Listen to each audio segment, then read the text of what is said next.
गौरहे कावन गुनमा बाटे तोहरा भोला में। गौरहे कावन गुनमा बाटे तोहरा भोला में। चर्चा होला टोला में ना।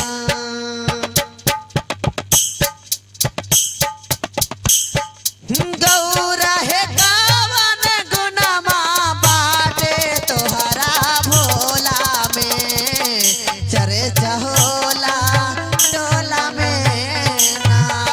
गौरहे कावन गुनमा बाटे तोहरा भोला में। चर्चा होला टोला में ना।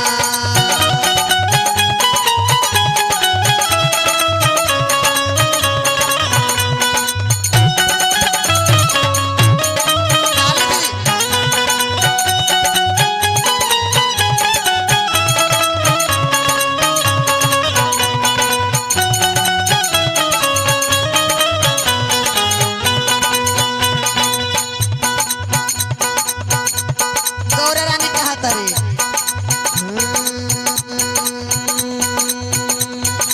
अंधेरा के आँख देले बा बुढ़िया के काया देले बा।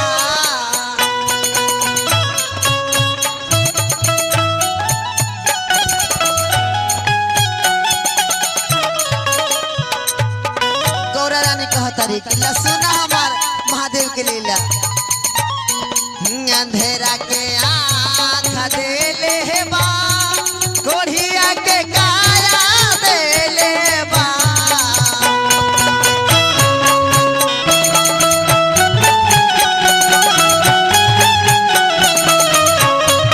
गौरहे ही गुनमा बाटे हमारा भोला में। चर्चा होला टोला में ना।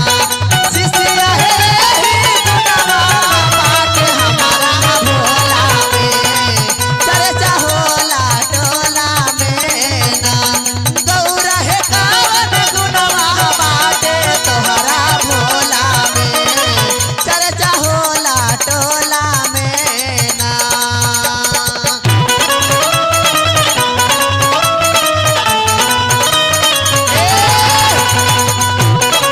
ताली दीदी क्या बात है।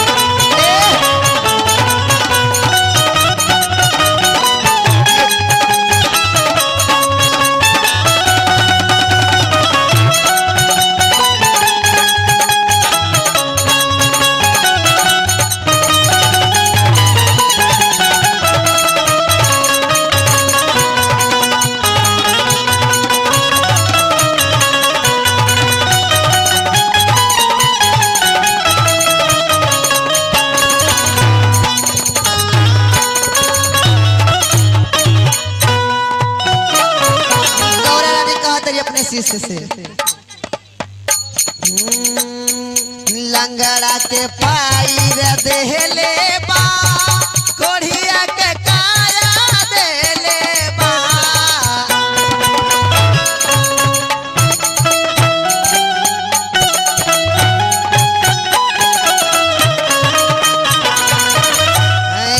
लंगड़ा के पायर देले बा कोढ़िया के काया देले बा।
हेलो